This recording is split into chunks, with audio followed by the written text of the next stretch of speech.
नमस्कार. नोकर भरती या यूट्यूब चॅनलमध्ये आपल्या सगळ्यांचं स्वागत आहे. महाराष्ट्र लोकसेवा आयोग, महाराष्ट्र पब्लिक सर्व्हिस कमिशन यांच्या अंतर्गत जे ॲडव्हर्टाइजमेंट आहे, Maharashtra group C services main examination 2023 यामध्ये क्लर्क टायपिस्ट आणि टॅक्स असिस्टंट याच्याबद्दलची टायपिंग स्किल टेस्ट लँग्वेजसाठीची महत्त्वाची अनाउन्समेंट करण्यात आलेली आहे. याबद्दलची विस्तारित माहिती आजच्या या व्हिडिओमध्ये पाहूयात. पाहू शकता, जे अधिकृत प्रसिद्धीपत्रक जारी करण्यात आलेलं आहे, यानुसार महाराष्ट्र लोकसेवा आयोग MPSC, Maharashtra public service commission यांच्यामार्फत लिपिक टंकलेखक आणि कर सहाय्यक संवर्गाच्या टंकलेखन कौशल्य चाचणीसाठी पात्र ठरणाऱ्या उमेदवारांची टंकलेखन कौशल्य चाचणीच्या भाषेबाबत महत्त्वाची अपडेट जारी करण्यात आलेली आहे. यानुसार महाराष्ट्र गटक सेवा मुख्य परीक्षा 2023 या स्पर्धा परीक्षांमध्ये लिपिक टंकलेखक कर सहाय्यक संवर्गासाठी पात्र ठरणाऱ्या उमेदवारांची टंकलेखन कौशल्य चाचणी आयोगाकडून आयोजित केली जाणार आहे. प्रस्तुत संवर्गाच्या टंकलेखन कौशल्य चाचणीस पात्र उमेदवारांनी त्यांनी सादर केलेल्या विकल्पावरून आयोगाच्या दिनांक 16 मे 2024 रोजीच्या प्रसिद्धीपत्रकातील तरतुदी आणि मुख्य परीक्षेवेळी अर्ज सादर करताना उमेदवारांनी सादर केलेल्या विकल्पानुसार आयोगाने घेतलेल्या निर्णयानुसार सर्व उमेदवारांना कोणत्या भाषेची टंकलेखन कौशल्य चाचणी द्यावयाची आहे याबाबत दोन्ही संवर्गांच्या स्वतंत्र याद्या आयोगाच्या संकेतस्थळावर candidate information result of examination recruitment येथे प्रसिद्ध करण्यात आलेले आहेत. ते चेक केले जाऊ शकतात अधिकृत वेबसाईटवर.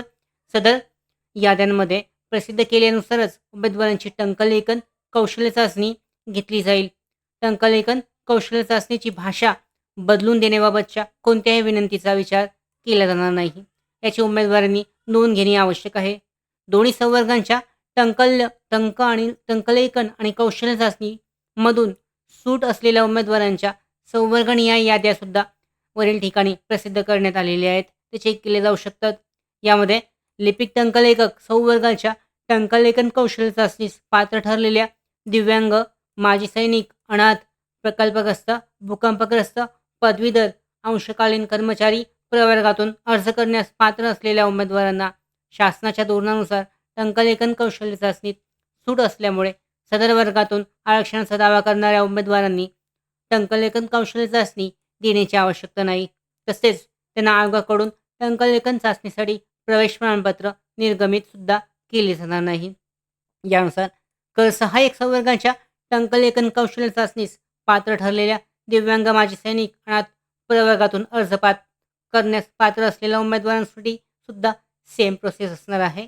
यानंतर पाहू शकता, लिपिक टंकलेखक संवर्गाचे सेवा प्रवेश नियम जाहिराती तरतुदीनुसार संवर्गासाठी मराठी 30 शब्द प्रति मिनिट किंवा इंग्रजी 40 शब्द प्रति मिनिट टंकलेखन प्रमाणपत्र असणे आवश्यक आहे. परंतु काही उमेदवारांकडे इंग्रजी 40 शब्द प्रति मिनिट टंकलेखन प्रमाणपत्राऐवजी 30 शब्द प्रति मिनिट असल्याचे आयोगाच्या निदर्शनास आले आहे. यास्तव ज्या उमेदवारांकडे 40 शब्द प्रति मिनिट टंकलेखन प्रमाणपत्राऐवजी 30 शब्द प्रति मिनिट टंकलेखन प्रमाणपत्र आहे, त्यांना इंग्रजी भाषेतून टंकलेखन कौशल्य चाचणी देण्याचा पर्याय निवडला आहे. त्या उमेदवारांची मराठी टंकलेखन कौशल्य चाचणी घेण्याचा आयोगाने निर्णय घेतला आहे. महत्त्वाची अपडेट आहे यासाठीची. यानुसार पाहू शकता, कर सहाय्यक संवर्गाचे सेवा प्रवेश नियम आणि जाहिरातीतील तरतुदीनुसार संवर्गासाठी मराठी शब्द प्रति मिनिट आणि इंग्रजी 40 शब्द प्रति मिनिट टंकलेखन प्रमाणपत्र आवश्यक आहे. कर सहाय्यक संवर्गाच्या टंकलेखन कौशल्य चाचणीस पात्र ठरलेल्या उमेदवारांना मराठी आणि इंग्रजी दोन्ही भाषेतील टंकलेखन कौशल्य चाचणी अनिवार्य आहे. यानुसार जे महत्त्वाचं प्रसिद्धीपत्रक आहे चेक करू शकता. जी परीक्षा जी आहे ती घेतली जाणार आहे. लिपिक टंकलेखक आणि कर सहाय्यक संवर्गाच्या टंकलेखन कौशल्य चाचणीसाठी पात्र ठरणाऱ्या उमेदवारांना टंकलेखन कौशल्य चाचणीच्या भाषेबाबतची महत्त्वाची अपडेट देण्यात आलेली आहे. मराठी किंवा इंग्रजी कोणत्या भाषेतून टंकलेखन कौशल्य चाचणी देणे आवश्यक आहे याबद्दलची माहिती यामध्ये पाहू शकता.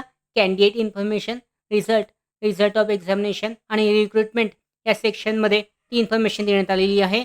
अधिकृत वेबसाईटवर ते चेक केली जाऊ शकते.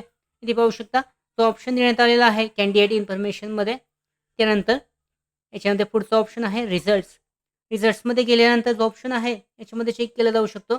रिझल्ट ऑफ एक्झामिनेशन आहे. रिझल्ट ऑफ एक्झामिनेशनमध्ये रिक्रुटमेंट सेक्शनवर क्लिक केल्यानंतर जी पुढची इन्फॉर्मेशन ओपन होईल त्यानुसार जे याद्या आहेत ते चेक केले जाऊ शकतात. याच्यामध्ये या ऑप्शनमध्ये जी यादी आहे ती देण्यात आलेली आहे ती चेक केली जाऊ शकते. याच्यामध्ये प्रसिद्ध करण्यात आलेले आहेत. या याद्यानुसार उमेदवारांची टंकलेखन कौशल्य चाचणी जी आहे ती घेतली जाणार आहे. अशा पद्धतीने महत्त्वाची अपडेट देण्यात आलेली आहे ती चेक करणं आवश्यक आहे. त्याचबरोबर MPSC बाबतच्या ज्या पुढच्या अपडेट्स आहेत, महत्त्वाच्या updates, study material, online test series, police भरती प्रॅक्टिस टेस्ट आणि अधिक माहितीसाठी नोकर भरतीच्या यूट्यूब चॅनलला सबस्क्राईब करा. धन्यवाद.